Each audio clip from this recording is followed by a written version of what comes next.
pratītya yad yad bhavati tat śāntam svabhāvataḥ tasmād utpadyamānaṃ śāntam utpattireva ca. Pratītya yad yad bhavati chāntaṃ svabhāvataḥ tasmād utpadyamānaṃ śāntam utpattireva ca. MMK chapter 7 verse 16. Whatever is dependent, that, in terms of its self-existence, is extinct. On those grounds, now being born is extinct, and so most certainly is springing up.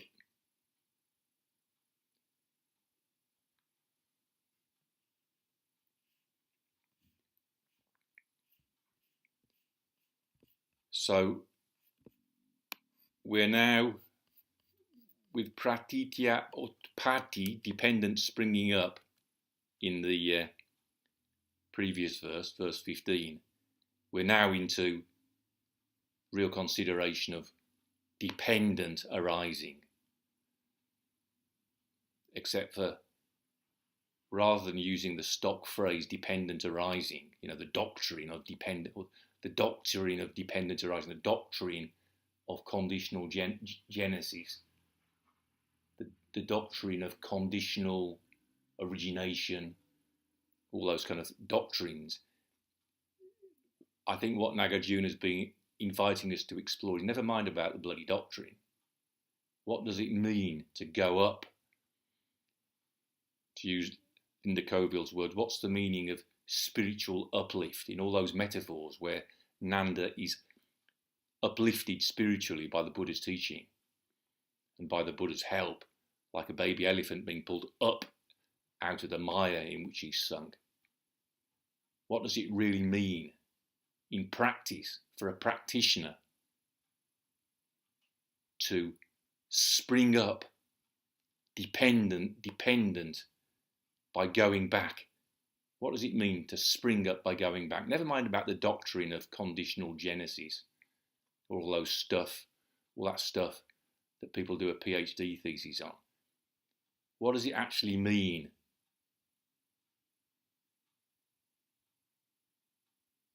When you're living by the forest, thinking about growing strawberries,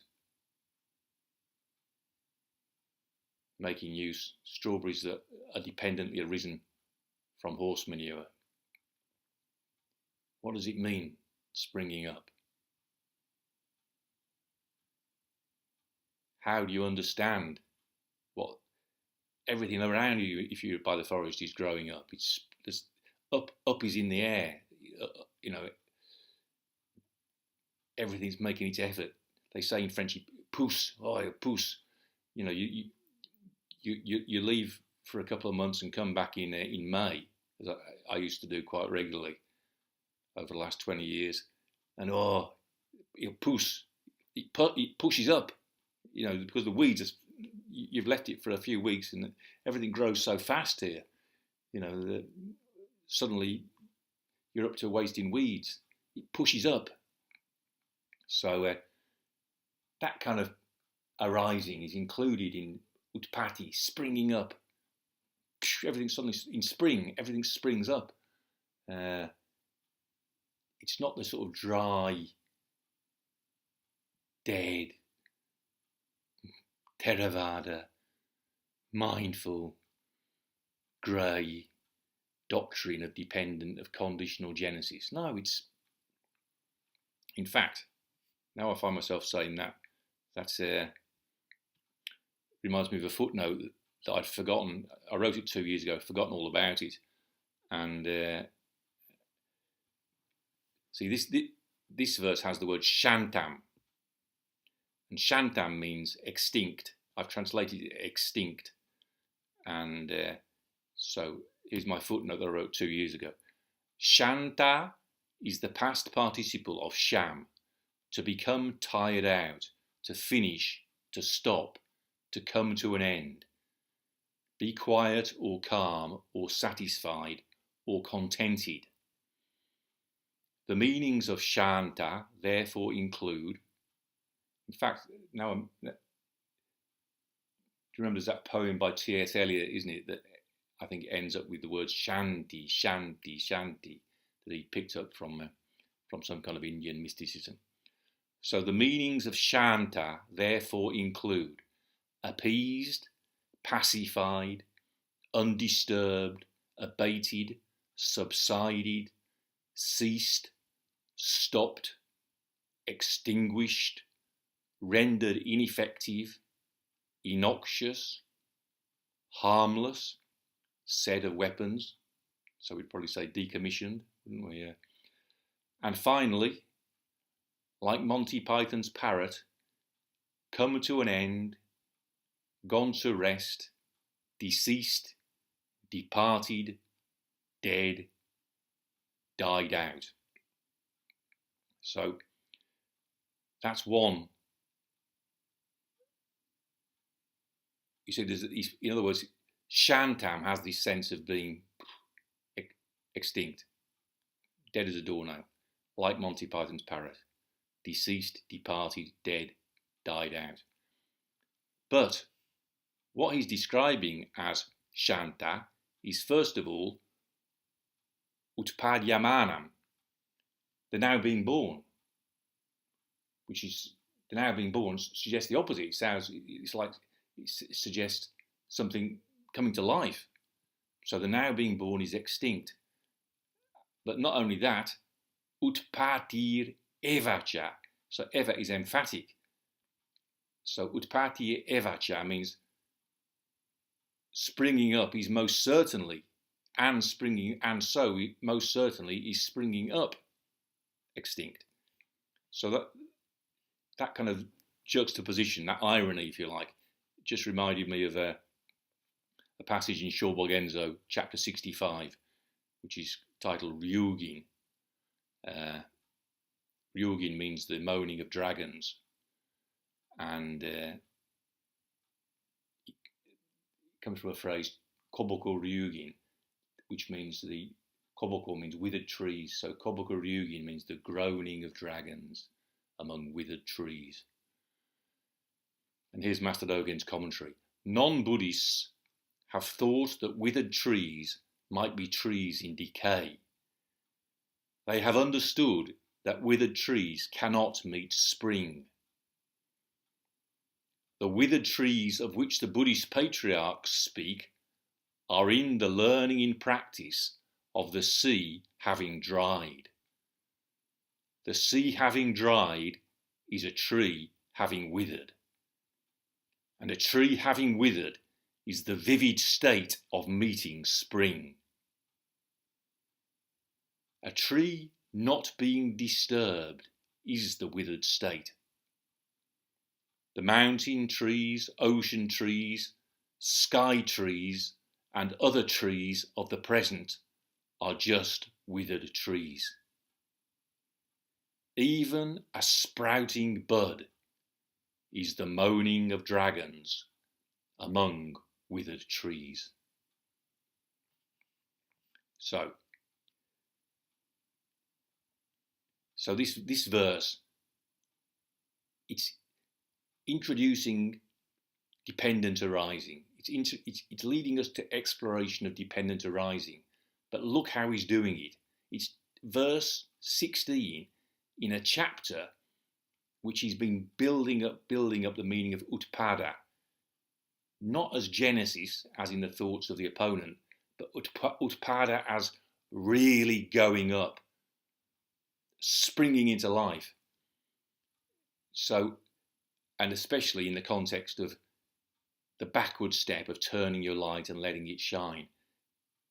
So going up in sitting meditation is the backward step of turning our light and letting it shine. That's the backdrop that leads to exploration of dependent arising, okay? You don't blow the dust off your old Theravada book on pratītya samutpada, and study, put your very thick lens glasses on, pore over this dusty old book to understand what the meaning of dependent arising is. No. It's just exactly like Master Dogen said it there. The real meaning of dependent arising is related with practice in which you direct yourself up. And directing yourself up is not what you thought directing yourself up meant. Directing is a kind of thinking, but not what people understand by thinking. So whatever is dependent, yad pratītya. So yat means whatever, and it repeated means whatever thing. Whatever pratītya yad, whatever is dependent. And bhavati means is, third person singular, present of bhu, to be. So pratītya yad bhavati, whatever yad is bhavati, dependent, pratītya. So pratītya means dependent in the sense of going back to something else. Whatever is dependent, whatever goes back to reliance on something else, that, so tat is that, and repeated tat, so whatever that, yat, tat, whatever that is. Śāntam, so that's nominative singular neuter. Extinct, dead, deceased, like Monty Python's parrot, no longer extant, decommissioned, out of action. Śāntam, appeased, peaceful, extinct. And after tat and śāntam becomes chāntaṃ. So pratītya yad bhavati tat chāntaṃ. Whatever is dependent, that is extinct. In what sense is it extinct? It's extinct svabhāvataḥ. Okay? So after a pause of 7 chapters, really, we're back to the word that was introduced in chapter 1, verse 2. Nahi svabhāvataḥ pratyayadishu vidyate. Nahi svabhāvo. There is not, for self-existence of things is not found. For he, self-existence, svabhāvataḥ, of things, bhāvānaṃ, not found, na vidyate. Nahi svabhāvo bhāvānaṃ pratyayadishu vidyate. Pratyayadishu, among causes, etc.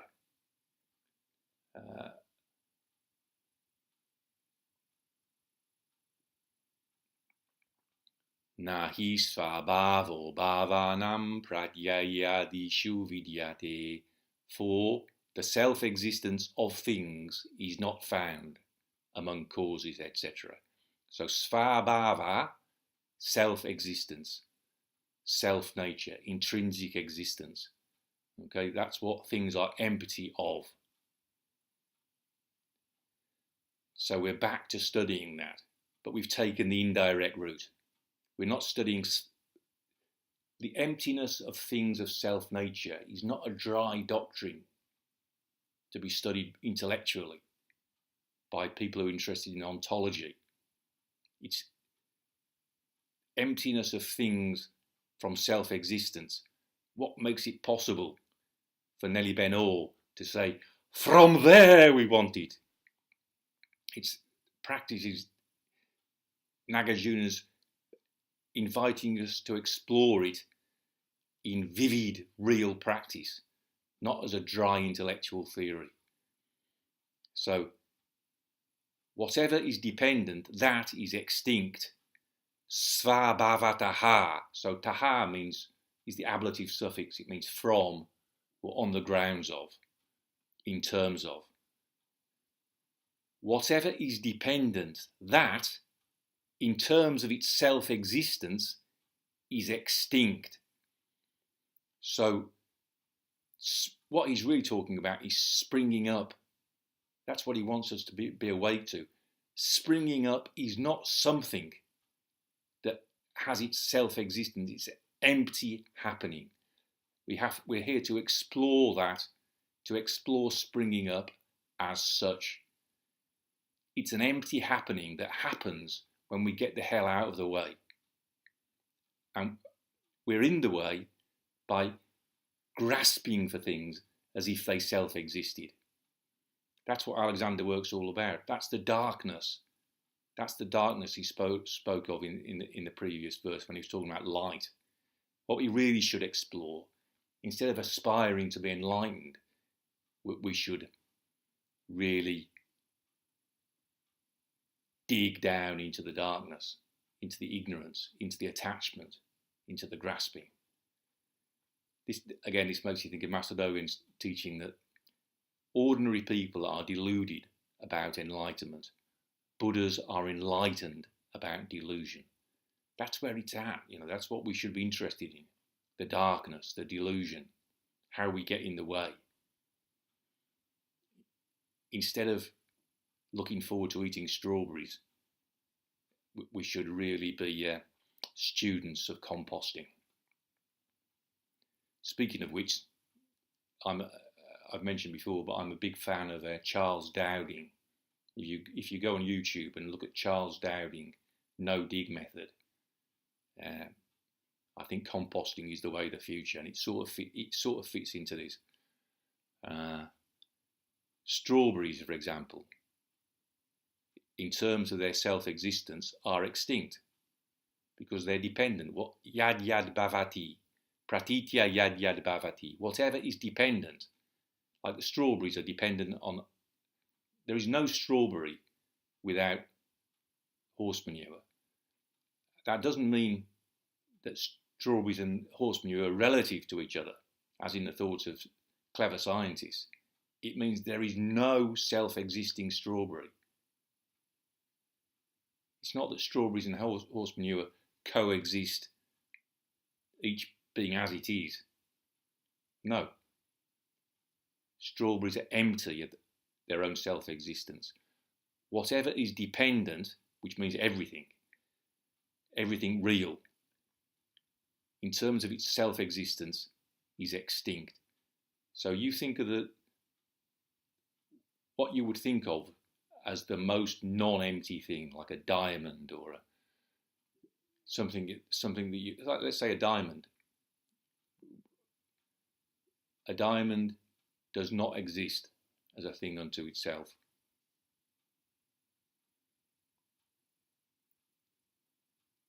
If the temperature was hot enough, or if the pressure it was under was great enough, it would cease to be a diamond.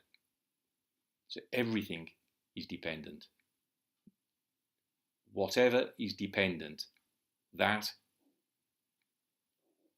pratītya yad bhavati, tat, in terms of its self-existence, svabhāvataḥ, is extinct. Śāntam. On those grounds, tasmād, utpadyamānaṃ śāntam. Now being born, whatever is happening now, that is extinct. Utpadyamānaṃ, the now being born, śāntam. And so the cha is and, two chas mean utpadyamānaṃ cha and utpattir cha, so springing up. And eva is emphatic, so most certainly. Tasmād, on those grounds, utpadyamānaṃ cha, now being born, śāntam is extinct, utpattir, springing up, eva cha, most certainly also. Tasmād utpadyamānaṃ ca, śāntam utpattir eva cha.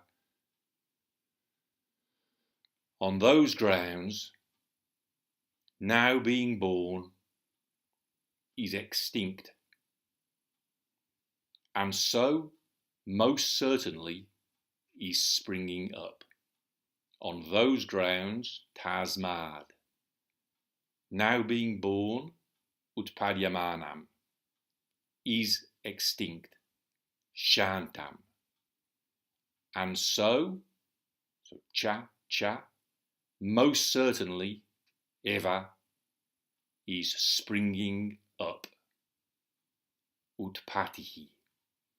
So utpattir is nominative singular feminine of utpatti, and before eva, with sandhi, it goes to utpattireva.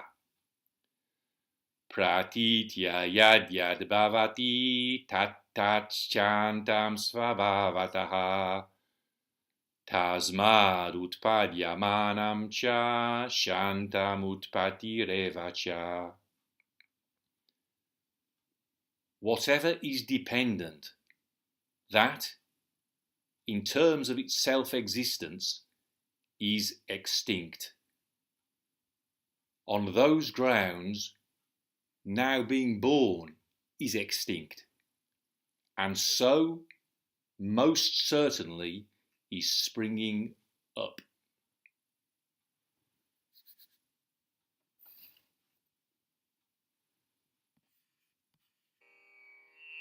pratītya yad bhavati śāntam svabhāvataḥ tasmād utpadyamānaṃ śāntam utpattireva ca.